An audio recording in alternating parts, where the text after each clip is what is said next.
Fala pessoal, Cris Fedrizzi do Design da Vida. Estou aqui hoje com o Dário Amorim, profissional com mais de 20, opa, não é 20, né? 44 anos, Dário. Eu tenho 23 anos, né, cara? Então, para mim, isso é uma oportunidade de bater um papo com você. Uma pessoa que já treinou mais de 700 mil pessoas aí, né? Que leram livros, participaram de treinamentos, cursos. O Dário é autor de 10 livros, faz consultoria, treinamentos especializados em vendas e motivação. Mas, Dário, além das nomenclaturas, quem é você? Como que você se define? Olha, trabalhar com treinamento, para mim, é algo que, de fato, me fascina pelo simples fato de que eu sou apaixonado por tudo aquilo que tem vida, vamos colocar assim, né? O ser humano faz parte disso, ou seja, o ser humano ele tem uma vida para construir, é por isso que é isso que me fascina. Eu sou apaixonado pelo sorriso no rosto, eu sou apaixonado pelo brilho nos olhos, eu sou apaixonado por pessoas que utilizam toda a sua garra, toda a sua energia, toda a sua disposição para aprender, apreender e se desenvolver e crescer, enfim. O que me levou a fazer o que eu faço hoje profissionalmente é exatamente a paixão que eu tenho pelo ser humano e pela vontade que o ser humano tem de crescer, de evoluir, enfim. Boa, boa. Eu quero começar com uma coisa curiosa, tá? Geralmente eu começo com uma curiosidade. E eu vi uma pílula sua de conhecimento, se eu posso falar assim, que você gravou durante uma caminhada, né? Sim. E aí a primeira pergunta, é meio fora de contexto, mas a primeira pergunta é: por que você tem esse hábito de caminhar? Como é que é isso? Porque para mim, eu adoro, assim, é um negócio que faz tão bem para mim, é uma forma de meditação, eu diria, mas a primeira pergunta, por que caminhar? Vamos lá. Eu sempre fui adepto à prática esportiva. Eu adoro a prática esportiva. Eu me considero, por exemplo, um rato de academia. Eu adoro ir para academia, adoro malhar, enfim. Caminhar não é a minha melhor opção de atividade física, mas no momento que nós estamos vivendo, com essa pandemia toda, passou a ser a minha principal opção. Eu moro no campo, por opção eu moro numa chácara, né? E eu moro aqui próximo, a 800 metros da porteira da minha chácara, tem uma rodovia. E eu caminho nessa rodovia, porque eu disse, inclusive, num desses vídeos que você assistiu, que eu uso a rodovia para caminhar, porque ela tem subida, ela tem descida, ela tem curvas, enfim, ela me oferece uma série de estímulos diferentes para que eu possa fazer o meu cardio de uma forma mais, que me exija mais. Porque uma das coisas que eu também falo nesses vídeos, num desses vídeos que você viu, que de envelhecer ninguém escapa. Agora, ficar velho é uma opção, né? E eu digo que essa não é a minha opção. E é por isso que eu pratico a caminhada, Cris, para que eu possa manter o meu corpo em atividade, para que eu possa... E eu faço isso bem cedo, bem pela manhã, eu levanto, eu vou ao banheiro, me preparo, tomo meu copo com água e em jejum vou para a estrada caminhar, porque eu quero ter a energia que o dia vai necessitar de mim, eu quero ter para disponibilizar para o dia, eu quero poder trabalhar, ter disposição, ter vitalidade, e a caminhada me traz isso, né? Eu chego da caminhada, por mais que eu chegue cansado, porque são em média 10 quilômetros que eu faço de caminhada, por mais que eu chegue cansado, eu chego renovado, eu chego disposto e preparado para um dia inteiro de trabalho. É por isso que eu caminho. Boa. Cara, que curioso isso. Assim, como que foi essa decisão Você chegou a morar muito tempo na cidade e aí depois foi para o campo? Como é que foi essa escolha? Eu estou curioso para saber. O que você valorizou, que você falou, cara, agora chegou a hora de fazer essa mudança? Sim, eu sou de São Paulo, capital. Eu nasci na cidade. Eu morava na Vila Guilherme, na Rua da Coroa, na Vila Guilherme, em São Paulo, e nasci no Hospital Nossa Senhora da Lapa. Era o hospital onde o convênio do meu pai atendia. E aí, eu sempre morei na cidade, só que alguns parentes meus, irmã do meu pai, por exemplo, moravam no interior de São Paulo. E eu ficava fascinado quando eu ia para o interior. Nós íamos para o interior, na casa dos meus tios, e de lá nós íamos para a chácara deles. Eles tinham plantação de laranja, tinham plantação de café, e isso sempre chamou muito a minha atenção. Eu sempre gostei dos ares do interior. Então, quando eu tive a minha oportunidade, eu saí da loucura da cidade e fui morar no campo, né? E o campo, ele, por mais que você tenha, por exemplo, e isso algumas pessoas reclamam, você tem o problema da distância. Eu estou a 35 quilômetros da cidade mais próxima aqui de casa. Então, quando eu tenho que ir para a cidade, eu vou semanalmente para a cidade, são 70 quilômetros só de estrada e de volta. Mas, para mim, isso é o que menos me preocupa, porque o mais gostoso de tudo é eu poder sair daqui, ir lá fazer o meu trabalho e voltar para cá. Conviver com a natureza, conviver com a saúde, né, que a natureza proporciona, com os animais. Eu tenho, para você ter uma ideia, eu tenho 2 carneiros, porque a minha chácara não é muito grande, então eles me ajudam na manutenção do mato, metade da chácara eles limpam o tempo todo, né? E eu tenho alguns cachorros, eu tenho uma série de pássaros soltos que eu alimento todos os dias. Esse contato com a natureza me renova. Então você imagina que eu levanto cedo, ponho lá laranja e maçã para os pássaros soltos, tomo meu copo com água e vou para a estrada caminhar. Quando eu volto com a corda toda pronto e disposto para trabalhar, para ser produtivo, né? É como eu disse, envelhecer ninguém escapa, agora ficar velho é uma opção. E essa não é a minha opção. Pô, cara, que legal, que legal. Eu sou, vou confessar uma coisa aqui, né? O pessoal até brinca comigo na empresa, que eu sou o cara da agenda, assim, do Google Agenda, dos métodos, dos processos e tal. E aí, agora, eu estou me vendo no cenário de falar, cara, é importante você ser mais flexível também. Então, beleza, você tem agenda, etc., mas, cara, sentir às vezes no momento. Então, é deixar a vida fluir de uma forma mais natural, né? Qual que é a sua visão disso? Assim, como que você se organiza o seu dia? O que você aprendeu nesses anos que te ajuda a se organizar, trabalhar bem, então ser produtivo, mas Sim. de uma forma saudável também? Deixa eu vou aproveitar até para poder ajustar uma coisa que foi dita, que você disse no início. Eu completei em setembro agora desse ano 46 anos de vida profissional. A base de dados lá tá desatualizada. São 46 anos de vida profissional, todos eles trabalhados em vendas. Eu sempre fui vendedor por profissão, né? E uma das coisas que eu ensino e acredito é que a organização ela é vital para que você possa fazer uso da rotina, para que a rotina trabalhe a seu favor. Então, quando você se organiza, quando você se planeja, quando você tem as suas planilhas e todas as suas ações com horários pré-estabelecidos, todas elas alocadas, né, nos seus devidos lugares, você consegue efetivamente ter um dia organizado. E um dia organizado é um dia produtivo.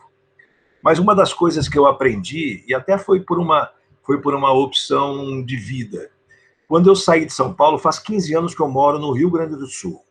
Faz 15 anos que eu moro na Serra Gaúcha. Estou a 35 quilômetros da cidade de Caxias do Sul, mas onde eu moro já é São Francisco de Paula, o município, né? Mas a cidade de Caxias do Sul é mais perto para mim do que a cidade de São Francisco de Paula. Quando eu optei por ir para o campo, foi exatamente buscando uma qualidade de vida que a cidade que eu estava acostumado e que eu vivi minha vida toda, não me trazia. Para você ter uma ideia, em São Paulo, eu morava a 20 quilômetros do meu trabalho, do meu escritório, a 20 quilômetros. Eu levava de manhã cedo para sair de casa e ir trabalhar perto de 2 horas e meia de trânsito.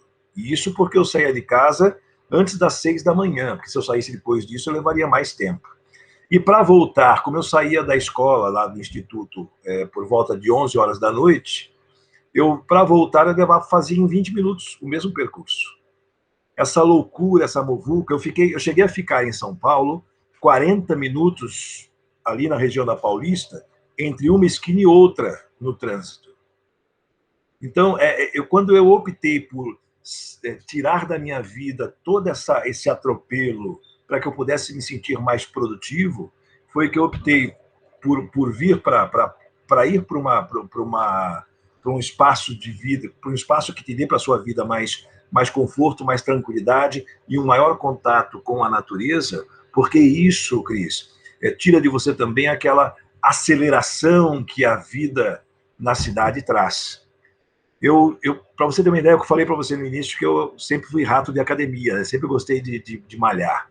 E uma das coisas que eu já me peguei fazendo várias vezes em São Paulo, por exemplo, 2 horas da manhã estar na academia. Porque eu saía de casa antes das 6 horas da manhã para trabalhava até às vezes 11 horas da noite, chegava em casa, tirava a roupa do trabalho, me trocava e ia para a academia, 2 horas da manhã estava voltando para casa. Aí eu pergunto, será que isto é vida? Né? Então, hoje, eu tenho continuo tendo a minha organização. Para você ter uma ideia, a pandemia me obrigou a ter o mundo digital como minha principal ferramenta de trabalho. Não era uma ferramenta de apoio, hoje é a principal. E eu tenho aqui na minha frente, no meu escritório, na minha base, toda a minha programação, todo o meu planejamento de publicações, LinkedIn, enfim, Facebook, YouTube, tudo aqui organizado para que eu todos os dias cumpra com as minhas tarefas. Então, essa sua definição, ou decisão de ter a sua vida planilhada, programada, organizada, é fundamental para que você possa tirar proveito da rotina. Porque uma pessoa, e agora eu quero falar com as pessoas que estão acompanhando o nosso podcast, uma pessoa que não cuida de organizar o uso do seu tempo, acaba virando refém dele, né? O que a rotina faz para quem não se organiza? A rotina faz com que as pessoas acabem virando meio que automáticas, né? Elas fazem as coisas não porque elas têm um propósito de fazer, mas sim porque vão aparecendo, elas vão fazendo. Elas acabam terminando o dia cansadas e com a sensação de que não fizeram nada. Essa é a realidade de quem não se organiza. É por aí, né, Cris? Então é importante esse questionamento, essa autoanálise do porquê que eu estou fazendo tal coisa. Assim, é uma coisa que você tem, como que você mantém isso diariamente? Você tem no momento da caminhada, você reflete um pouco, por que eu estou fazendo tal coisa? Por que eu estou investindo nesses projetos? Como que é esse processo para você? Olha, da caminhada é até curioso de falar com você a respeito, e foi legal você tocar nisso, que você viu, eu não sabia que você tinha visto, né? Até porque é um projeto que eu comecei recentemente. O primeiro vídeo que eu publiquei no canal Dicas da Caminhada, no YouTube, foi a semana passada, na segunda-feira. É um canal muito recente, para você ter uma ideia, ele nem tem um endereço próprio ainda, porque o YouTube só disponibiliza um endereço com identidade depois de 100 inscritos, né? Então eu ainda estou caminhando. Eu atingi hoje a marca dos 20 inscritos. Mas, de qualquer forma, a gente chega lá.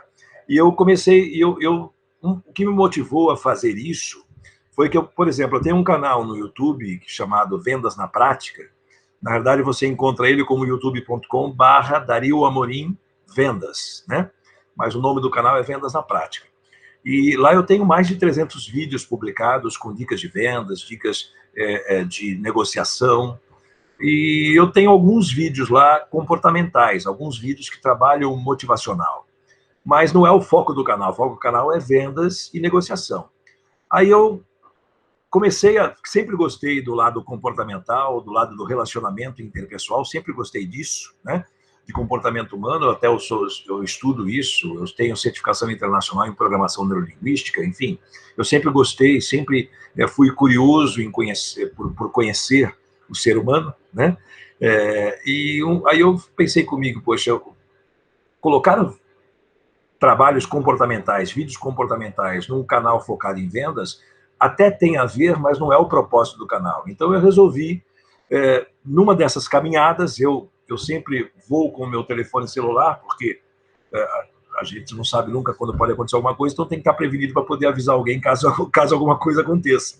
Então eu vou com o meu celular e aí no meio do caminho, no meio da caminhada, e exatamente no meio da caminhada, porque eu estava já nos 5.000 metros caminhados, já 5 quilômetros caminhados, eu pensei comigo, eu vou gravar. Me veio na cabeça uma informação com base num vídeo que eu tinha visto no dia anterior, no domingo. Isso estava caminhando na segunda-feira. Eu falei, eu vou gravar uma dica com esse tema. E gravei. Liguei o celular e caminhando eu gravei. Mas aí eu não sabia o que fazer com isso. Cheguei em casa, conversando com a minha esposa sobre o que eu tinha feito, mostrei o vídeo para ela, ela gostou. E eu falei assim, eu vou abrir um novo canal no YouTube. E vai ser o canal Dicas da Caminhada, porque aí isso não só me permite usar esse período da caminhada para ser mais produtivo, porque eu já cuido da saúde e agora eu começo a abrir um novo espaço para poder fornecer dicas, né? Auxiliar as pessoas a encontrar respostas, tá certo? As perguntas que ela tem. E fiz isso, abri um novo canal na própria segunda-feira.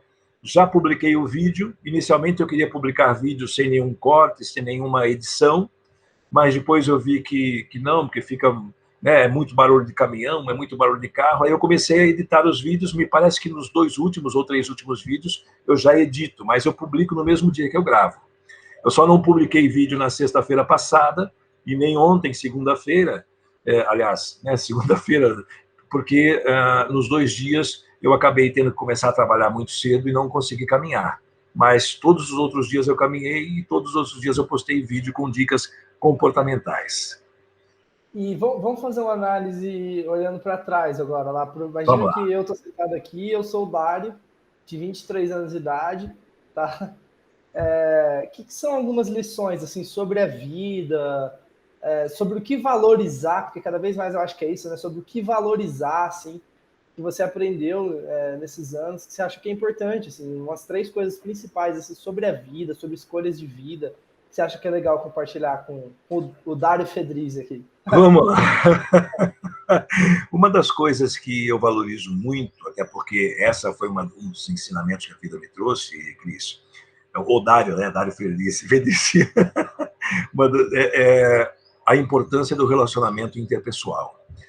Por que eu digo isso? Porque uma das coisas que a vida me ensinou é que, por mais que eu seja o único responsável pelas coisas que eu faço, ou pelas coisas que eu deixo de fazer, eu sou o único responsável por isso, porque a decisão é sempre minha, eu nunca faço nada sozinho, eu sempre preciso de alguém como um complemento para qualquer coisa que eu preciso fazer, né? Então, em aprendendo isso, ou seja, que eu sempre vou precisar do apoio, da ajuda de alguém, foi que eu aprendi que é muito importante para o ser humano se relacionar com pessoas, até porque se eu precisar de você e o meu relacionamento com você não for bom, eu vou ter dificuldade em ter a sua ajuda, em ter o seu aceite para me ajudar, né? Então eu preciso cuidar da minha relação com você para que ela seja agradável para você, porque o dia que eu precisar de você, eu quero que você tenha disposição e vontade de contribuir, de me ajudar.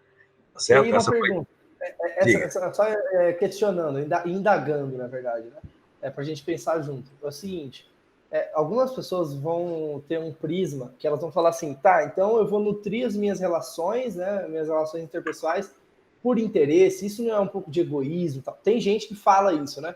Qual Sim. que é a diferença, assim, na sua visão? E aí eu falo disso porque eu também, minha carreira começou em vendas, tá? Eu não sei se você sabe, mas a minha carreira começou em vendas e tal. Eu fui para São Paulo trabalhando com vendas e tal, então tá no Sim. meu DNA também. Enfim, e você aprende muito sobre essas trocas, Sim. né, entre as pessoas trabalhando com vendas. Mas para a pessoa que está ouvindo, às vezes tem esse pensamento, né, que eu coloquei agora. O que você acha disso? Qual que é a sua visão sobre isso que eu falei? Esse pensamento ele só acontece, Cris, porque existe uma linha muito tênue entre o gostar de pessoas e o se relacionar com pessoas por interesse, né? Existe uma linha muito tênue que divide isso. Quando eu falo de relacionamento interpessoal e da importância de saber desenvolver e manter relacionamentos, porque você nunca sabe quando você vai precisar de alguém, eu falo exatamente naquela situação onde você... o foco dessa relação não é o que você vai ganhar com ela, mas com quem você poderá contar quando você precisar. É muito mais uma sensação de tranquilidade, de saber que eu tenho pessoas à minha volta com quem eu posso contar, do que pensar em que eu tenho pessoas à minha volta de quem eu posso tirar proveito. Não é isso. Até porque, da mesma forma em que eu me relaciono com pessoas pensando na possibilidade de um dia eu poder precisar e ter alguém para me ajudar, eu também estou sempre disposto a ajudar quem precisa.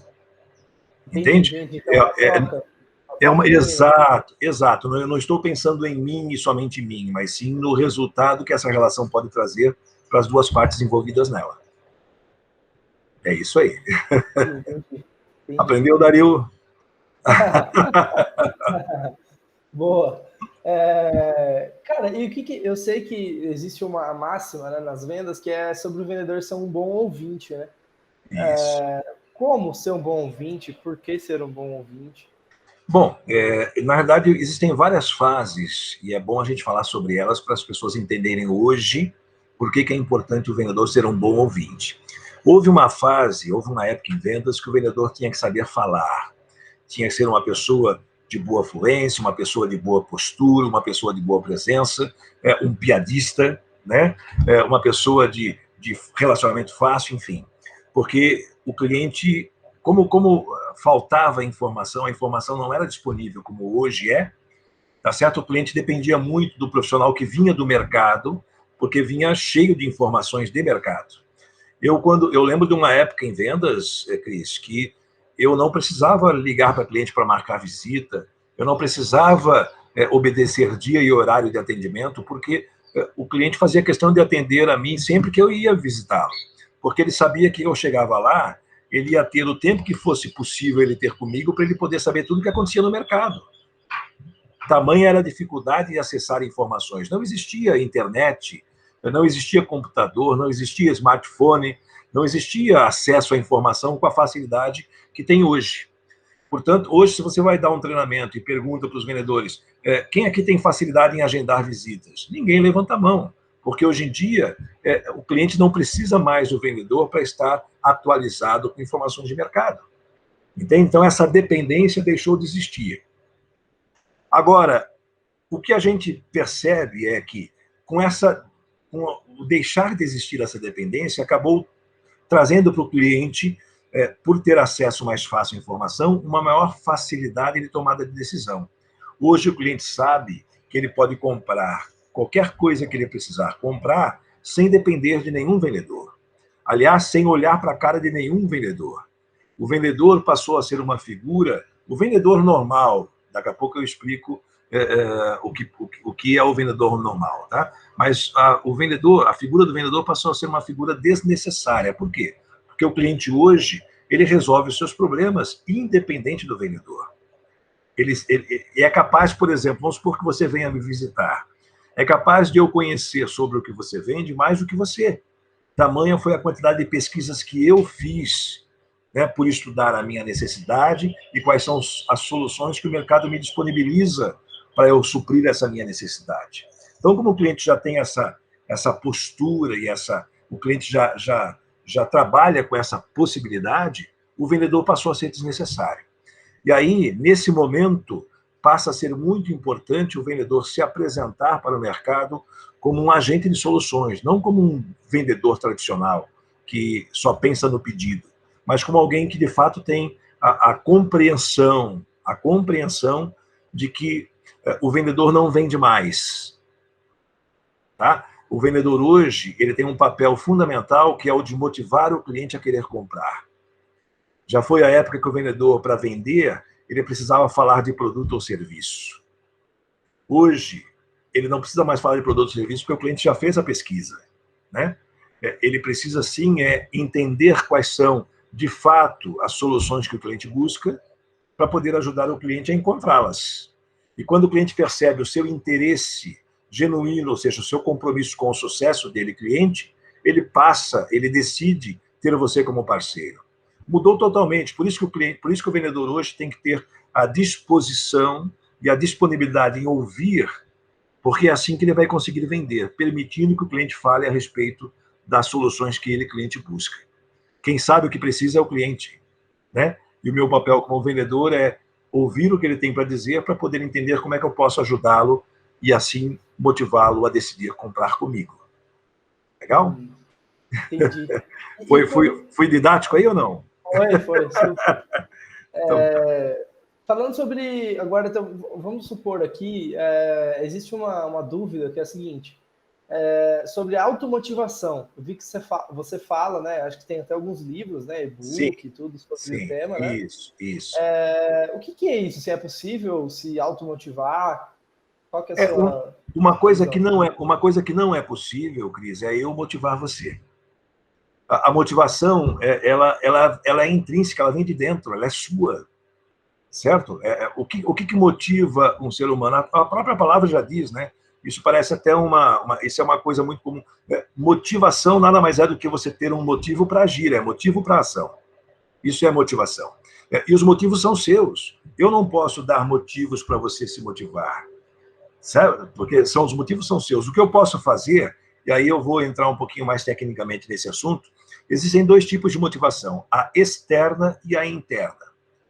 A automotivação, quando eu falo de automotivação, eu estou falando da motivação interna, da sua motivação, daquela que vem dentro de você. Seus sonhos, aquilo que você quer realizar para a sua vida, a viagem, o carro, a casa, enfim, seus sonhos, né? O que você quer crescer como profissional, crescer como ser humano, as coisas que você quer conquistar, quer realizar, esses são motivos teus. Agora, eu posso, se você faz parte da minha equipe de vendas, montar uma campanha de vendas, estabelecer uma meta para você e dizer, Cris, se você me entregar tal resultado em tanto tempo, eu lhe dou tal prêmio. E aí, quando eu faço isso, eu estou criando em você uma motivação externa, porque você passa a desejar conquistar o prêmio, e para conquistar o prêmio, você sabe que você tem que me entregar o resultado no prazo que eu estabeleci. Entende? Então, essa é a motivação externa. Qual a diferença dela para a motivação interna ou para a automotivação? A motivação externa ela é temporária, ela só vai existir enquanto o prazo ainda existir.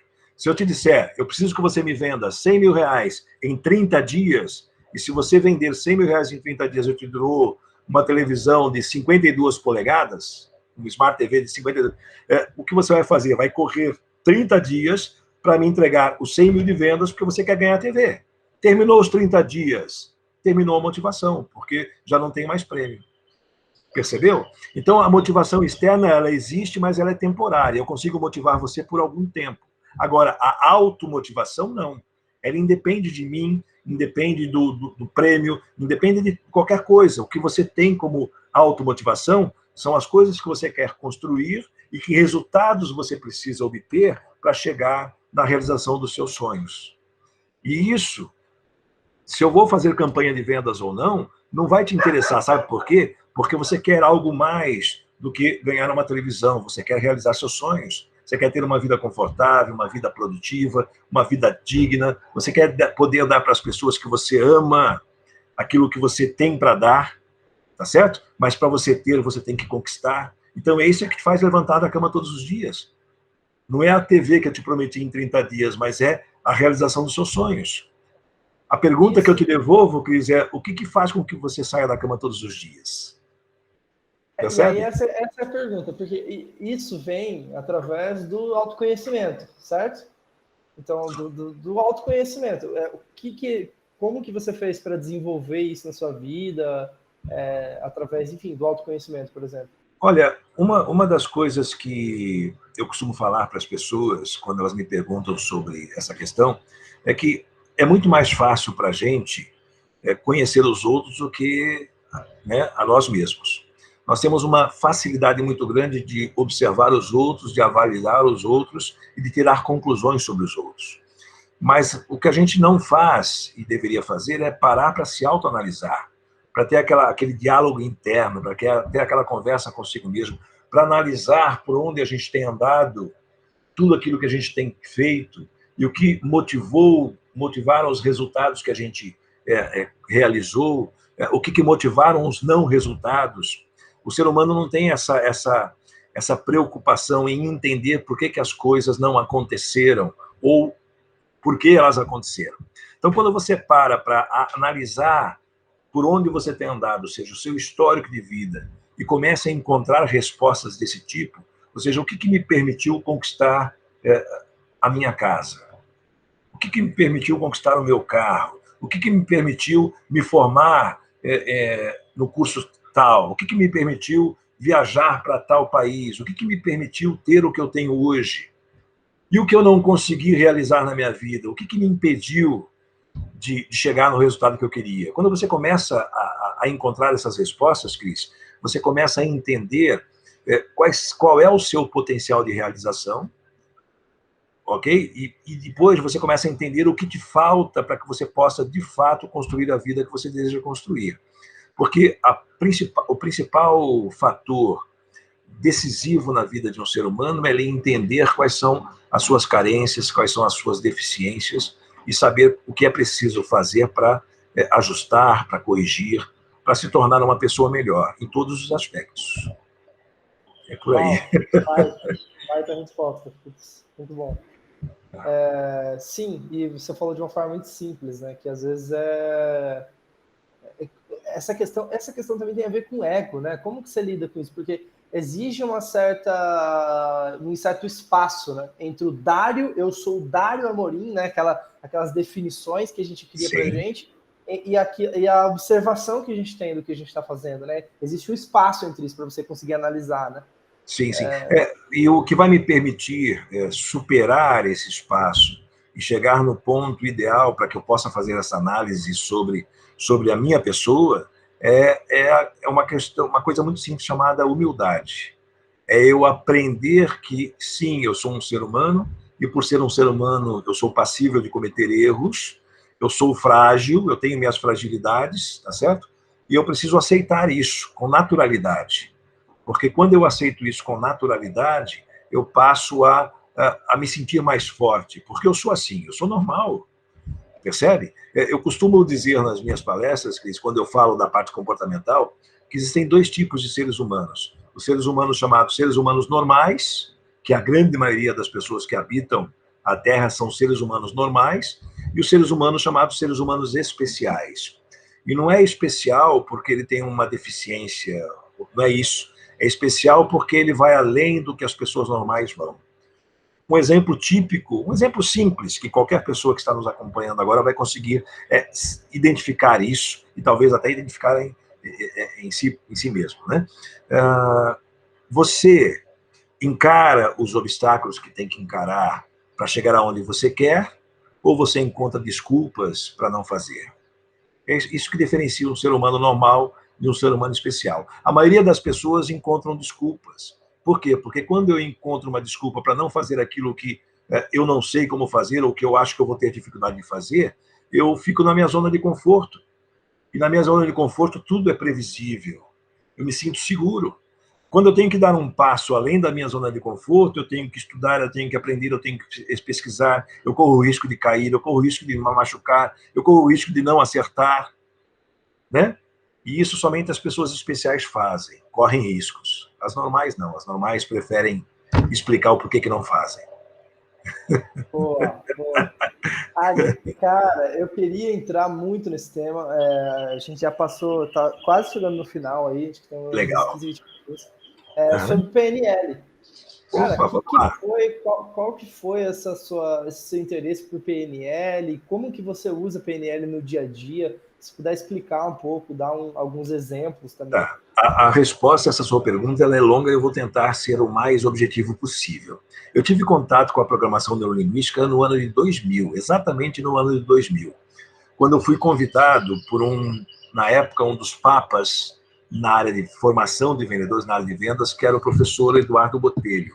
O professor Eduardo Botelho, para você ter uma ideia, ele faleceu em 2003, portanto, muita gente da sua idade nunca ouviu falar nele, mas o professor Eduardo Botelho, tanto era tido como o papa das vendas, que ele era contratado e fazia, em média, de 5 a 7 palestras de vendas todas as semanas.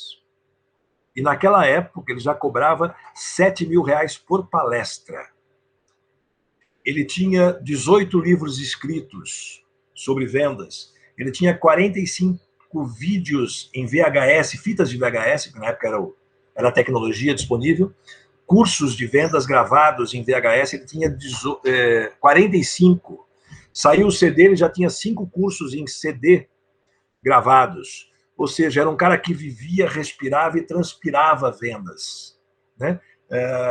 Então, ele tinha esse reconhecimento. E aí eu fui contratado como um dos 5 palestrantes de um seminário que aconteceu em São Paulo, em 2000, que era assim, eram 5 palestrantes, 2 no primeiro dia e 3 no segundo dia do seminário. E o professor Eduardo Botelho ia abrir o evento.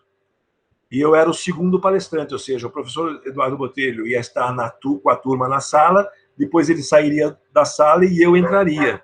Imagina a responsabilidade que eu senti na época. Eu era um palestrante em começo de carreira, certo? Eu tinha feito poucos trabalhos até então. Já tinha tido um certo despontar, né, de resultados, mas ainda eu era novato na profissão.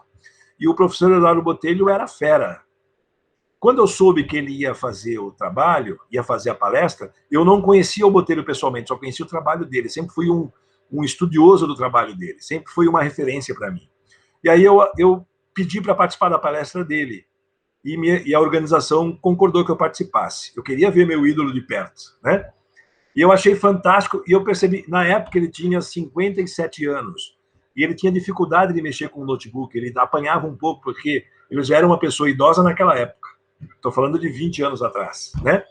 Aí eu falei para ele, professor, o senhor quer que eu opere para o senhor o computador enquanto o senhor faz a palestra? Ele falou, você faz isso? Eu falei, faço. E fui operar o computador. Terminando a palestra dele, foram de 3 horas de evento, nós saímos para tomar um café, ele falou assim, Dario, eu tenho uma outra palestra hoje à tarde. Ele tinha a segunda palestra às 5h30 da tarde, no mesmo dia. Como eu disse a você, era de 5 a 7 palestras por semana.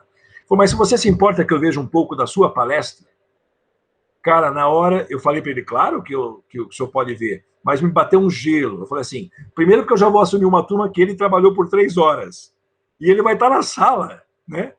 Bom, resumindo, terminou minha palestra, ele terminou, fomos para o café da minha palestra, não terminou, fomos para o intervalo da minha palestra, ele veio tomar café comigo e veio se despedir e falou, Dario, me deu um cartão dele e falou assim, eu quero que você vá conhecer esse meu projeto. E me chamou para conhecer o projeto, eu, mais do que depressa, no dia seguinte, já liguei para ele, imagina, né? Convidado pelo meu ídolo, liguei para ele e fui conhecer o IPEB, era o Instituto Profissionalizante Eduardo Botelho. Foi a primeira escola de formação de vendedores e líderes de vendas em nível técnico, reconhecido pelo Ministério da Educação e Cultura, pelo MEC. O sujeito entrava na escola, fazia um curso de 800 horas e saía com um diploma reconhecido pelo MEC de técnico em vendas, ou seja, era uma profissão. Foi a primeira escola no Brasil. Eu fui lá para conhecer e ele elogiou muito o meu trabalho, porque ele assistiu parte dele no dia do seminário, e me convidou para ser professor do Instituto. Eu mais do que depressa aceitei. E foi ao entrar no Instituto e começar a ser preparado por ele para ser um dos professores, que ele que treinava cada um dos professores que ele convidava para lecionar no Instituto, eu tive contato com a PNL e achei fascinante aquilo. Eu nunca tinha percebido a venda pelo lado comportamental, sempre pelo lado técnico, né? A PNL é uma ciência de relacionamento, a PNL é uma ciência de comunicação, é uma ferramenta fantástica para o vendedor, por quê? Porque vendas é essencialmente relacionamento, né? E aí, quando eu conheci aquilo, eu me fascinei e usei de 2000 até 2010, 2012, usava como ferramenta de trabalho, mas não tinha especialização. Até que surgiu a oportunidade de aqui em Caxias do Sul, cidade onde então morava, porque no início, quando eu vim para o Rio Grande do Sul, eu morei em Caxias, depois que eu vim para o campo faz 8 anos, né? Para a chácara faz 8 anos, surgiu uma oportunidade em Caxias do Sul de eu participar de uma formação em PNL, uma formação internacional, com uma equipe de trainers, né, de formadores, formada pelo Richard Bandler, nada mais é do que o pai da ciência, né? O autor da PNL, ele junto com o John Grinder. Aí eu não tive dúvida, eu fui fazer a formação, porque eu queria usar no meu trabalho a PNL como uma ferramenta de trabalho, mas para isso eu precisava ser certificado. Eu conhecia a PNL, já aplicava a PNL, mas não usava como uma ferramenta de trabalho, né? Então eu fui fazer a certificação por causa disso. A PNL, resumindo agora, fechando a explicação, ela é uma ciência, eu chamo de ciência, mas na verdade ela não é vendida dessa forma. É um estudo, né, que foi feito por Richard Bandler e John Grinder, que tem como principal objetivo entender o comportamento humano, entender as formas de agir e reagir do ser humano, entender quais são os canais sensoriais, os canais de comunicação, para melhorar a relação interpessoal, ou seja, a relação entre pessoas, e a relação intrapessoal, ou seja, de você para com você mesmo. A PNL também tem uma frente terapêutica. A PNL trabalha com mudanças de estado, com tratamento de fobias, ok? A PNL também trabalha com isso e eu também tenho certificação nesta área. Porém, o que me fez buscar a certificação foi o uso da ferramenta PNL como uma ferramenta de comunicação, uma ferramenta de relacionamento. Quer ver uma coisa? Desculpa, fala você. Não, pode falar. Se você quiser me dar alguns exemplos, assim, pode. É simples, ó. Vamos supor que você seja um vendedor de uma loja de automóveis, tá bom? Você é vendedor de uma concessionária de carro, automóveis. E aí o cliente, ele pede para ligar o carro. E ele liga o carro. A partir do momento que o motor dá aquela roncada, ele vira para você e fala assim, Cris, você viu o ronco desse motor? Isto indica um canal de comunicação e, por consequência, uma estratégia de comunicação com esse canal. A mesma pessoa, já explico já isso, tá? A mesma pessoa poderia ter dito assim, ao invés de ter dito, Cris, você viu o ronco de motor? Ele poderia ter dito assim, Cris, ouça o ronco desse motor. Ou ele poderia ter dito, Cris, sente o ronco desse motor. Os três falaram a mesma coisa, cada um em um canal de comunicação ou um canal sensorial diferente. Por exemplo, aquele que disse, você viu o ronco desse motor? Ele é uma pessoa visual, de predominância. Ou seja, o relacionamento do vendedor com o cliente visual é através, a comunicação dele tem que ser através de demonstração. Tudo que um vendedor fala para um cliente visual, ele precisa, para que haja compreensão, demonstrar o que ele fala. Então, se eu for falar com você sobre o smartphone, eu vou falar e vou mostrar. Então, você vai vendo o que eu estou mostrando e, a partir do momento que você vê o que eu estou mostrando, você compreende a informação. Porque uma pessoa visual, de predominância, todos nós temos os três canais, tá? O visual, auditivo e sinestésico. Porém, um visual compreende mais facilmente quando a informação é demonstrada. Aquele que disse, você viu o ronco, ouviu o ronco desse motor, é o auditivo, que trabalha com diálogo. Então, para o auditivo, eu não preciso mostrar o smartphone que eu vou falar. Para o auditivo, eu só preciso falar. Eu falo, ele escuta, ele fala, eu escuto. Essa é a estratégia, é o diálogo. Já um sinestésico que falou, sente o ronco desse motor, eu preciso, ao falar com ele sobre o smartphone, eu entrego o smartphone para ele, ele pega, porque o sinestésico, a reação dele vai ser automática em pegar, e você vai falando para ele o que o smartphone faz, ele vai operando e ele vai vivenciando, porque o sinestésico compreende melhor a informação quando ele pode vivenciar, quando ele pode experimentar. Então, a PNL traz esse conhecimento. Você entende como as pessoas se relacionam com o mundo e você passa a fazer parte do mundo delas, tornando a sua comunicação mais facilmente compreendida ou mais compreensível. Então, se você sente, por exemplo, Cris, mais conforto em se relacionar comigo, você vai ter prazer em se relacionar comigo. E se você gostar de se relacionar comigo, vai ficar mais fácil eu vender para você. Percebe? Entendi. Quanto mais confortável for a minha comunicação com você, mais fácil você me aceita. A PNL me ajuda a criar um instante, um momento na relação chamado de rapport. Já ouviu falar no rapport ou não? Ok. Sim. O rapport a tradução da palavra rapport no francês é harmonia. O rapport nada mais é do que você estabelecer a harmonia na relação interpessoal. Quando você consegue estabelecer o rapport, ou seja, quando você cria uma identificação, quando a pessoa se identifica com você, ela passa a gostar de você. Percebe? É aquela história, por exemplo, eu vou falar agora para as pessoas que nos assistem, para elas perceberem o que significa o rapport na PNL. Já aconteceu com você de você estar conversando com alguém depois de 5 minutos de ter conhecido, ou seja, você não conhecia a pessoa, 5 minutos depois de um bom bate-papo, você teve a sensação que já fazia uns 10 anos que você conhecia aquela pessoa? Tamanha foi a identificação? Pois é isso que a ciência nos ensina a fazer. A gente cria essa sensação de identificação porque a gente aprende a usar a comunicação de uma forma a tornar para o outro confortável e produtivo se relacionar com você. Eu estou sendo, assim, bem sintético, porque, para você ter uma ideia, o curso que eu fiz, ele durou perto de 6 finais de semana, e era toda sexta-noite, sábado o dia todo e domingo o dia todo. E eu teria uma resposta em 5 ou 10 minutos. Resumão. Um exemplo da aplicação da PNL, né, por exemplo. Por exemplo, eu dei esses exemplos da estratégia da comunicação. Eu falei, então, isso foi um exemplo, né? Por exemplo, né? Isso. Um outro exemplo, desculpe, eu acabo te interrompendo toda hora, né? Que já viu, palestrante gosta de falar, né? E ainda mais palestrante e vendedor, piorou, juntou a fome com a vontade de comer. Mas vamos lá. Um outro exemplo, quer ver uma utilização explícita da PNL? É o test drive. O test drive numa concessionária, ele foi criado exatamente porque tem cliente que não decide a compra de um carro sem antes dirigir o carro. Por que ele tem que dirigir o carro? Porque ele tem que sentir se é aquele carro mesmo que ele quer, se dá as respostas que ele quer, se tem o conforto que ele quer, enfim.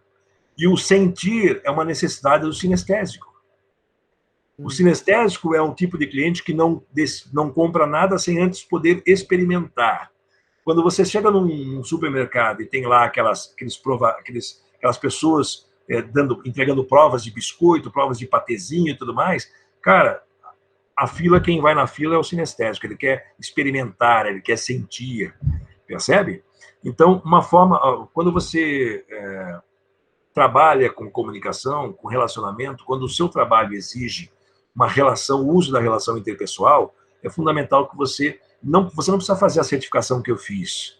Eu fiz porque eu precisava utilizar a PNL como uma ferramenta no meu trabalho, nos meus cursos, inclusive. Meus cursos têm PNL. Eu ensino essas estratégias de comunicação. Mas, se você quiser entender a PNL, basta ler, basta assistir vídeos. Você pode se aprofundar e estudar um pouco mais, porque é uma fantástica ciência de relacionamento e certamente, seguramente, torna a vida do profissional que utiliza a PNL muito mais confortável no que diz respeito às relações interpessoais. Para qualquer setor, eu falo de vendas porque eu trabalho com vendas, mas qualquer setor, qualquer pessoa que precisa construir resultados através do relacionamento interpessoal, conhecer a PNL é meio caminho andado para o sucesso nas relações. Excelente. Dário, infelizmente estamos chegando no final, quase.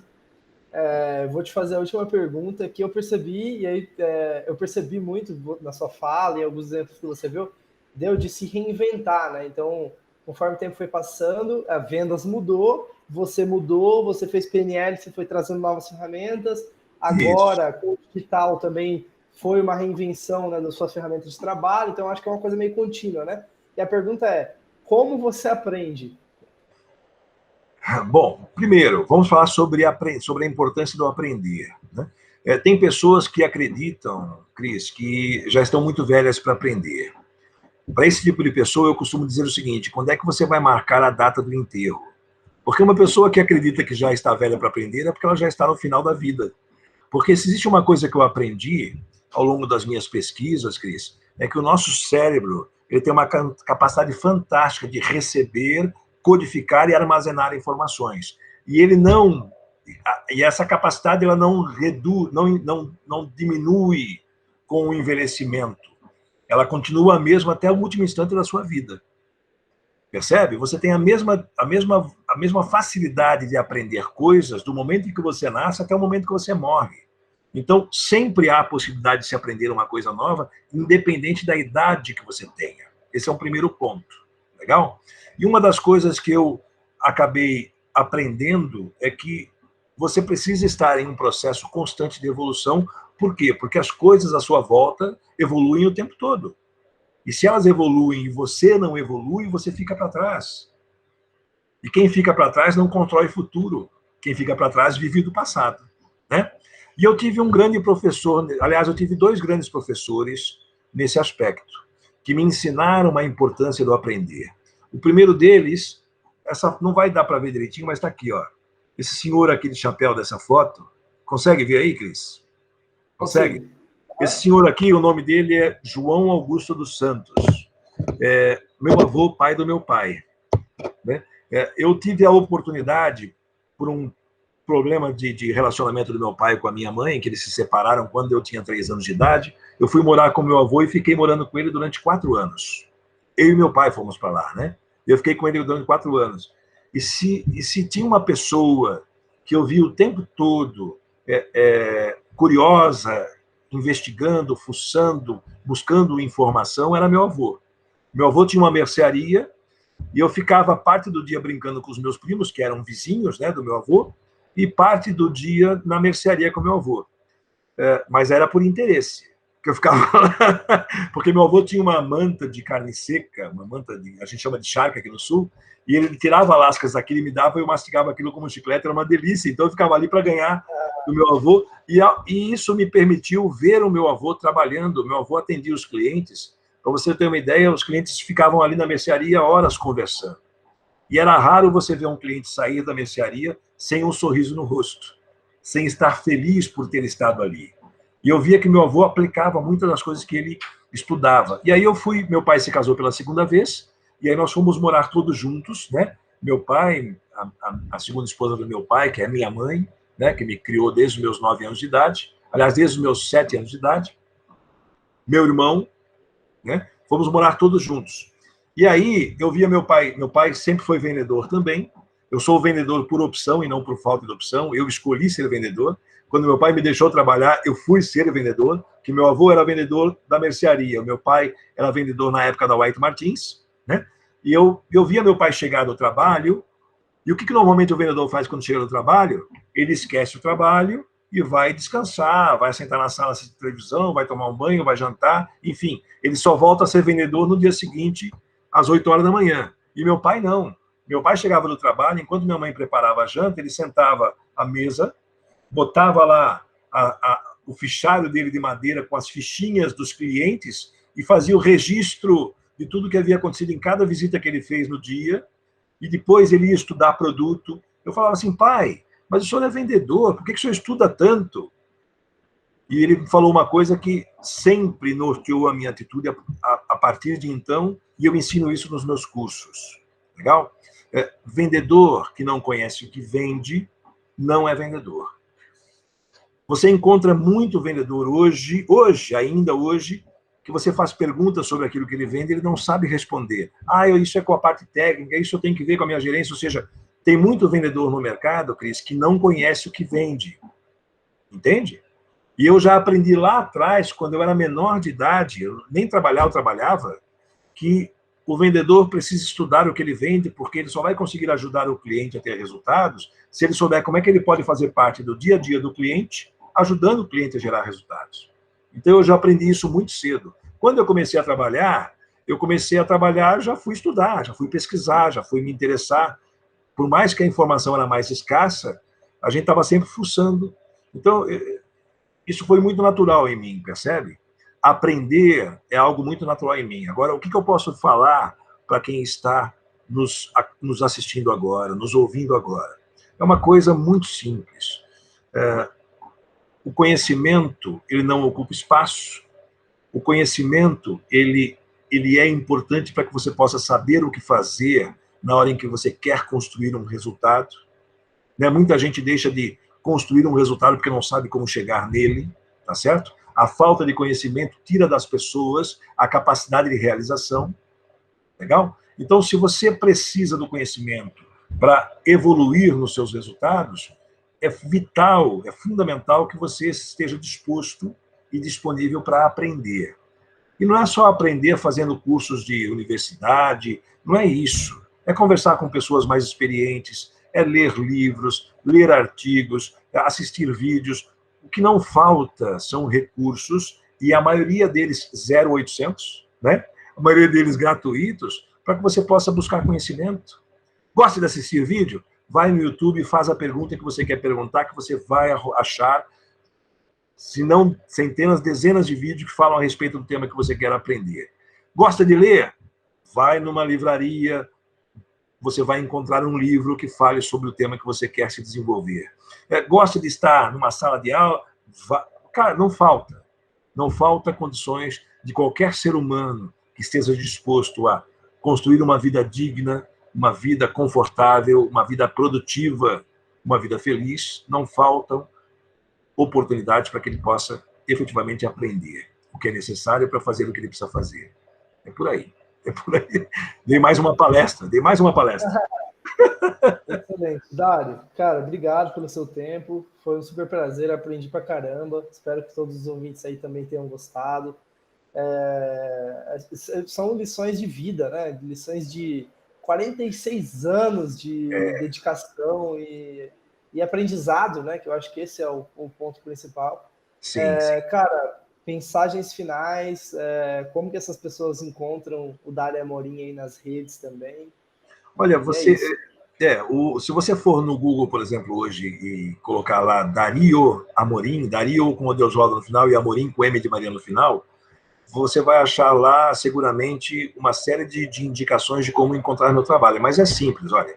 Eu tenho um site, o site é darioamorim.com.br, ok? Nesse site, darioamorim.com.br, você tem todas as formas de contato comigo. Tem o telefone do meu escritório, tem o meu e-mail direto, tem um WhatsApp, tem lá o link do WhatsApp, que você clica nele, já vem direto a sua mensagem para mim, enfim. darioamorim.com.br é a forma de você fazer contato comigo. E eu estou sempre disposto a aprender. O que eu quero dizer com isso é uma coisa muito simples. Se você tiver alguma dúvida no seu trabalho, se você quiser alguma orientação e que eu não souber te responder no primeiro momento, nós vamos aprender juntos. Eu vou pesquisar, vou buscar a informação, vou aprender e depois passo ela para ti. Então, qualquer dúvida, eu estou sempre disposto a atender quem me procura, porque se existe uma coisa que eu aprendi ao longo da minha vida, é que conhecimento, ele só é bom quando ele gera resultado. Conhecimento sem uso não gera resultado, portanto não tem valor nenhum. Isso eu aprendi lá atrás com meu pai. Eu preciso aprender e usar o que eu aprendi. Só assim eu vou conseguir gerar resultado. E aí o conhecimento passa a ter valor. Então eu estou à disposição, darioamorim.com.br. Lá você vai encontrar meu endereço de e-mail, vai encontrar o meu endereço do YouTube, enfim, as formas de você me localizar. No Instagram é @darioamorim, tudo junto. YouTube é youtube.com/darioamorimvendas. É isso. Eu acho que já dei. Tem vários canais aí de acesso a mim e ao meu trabalho. Fechado. Muito obrigado.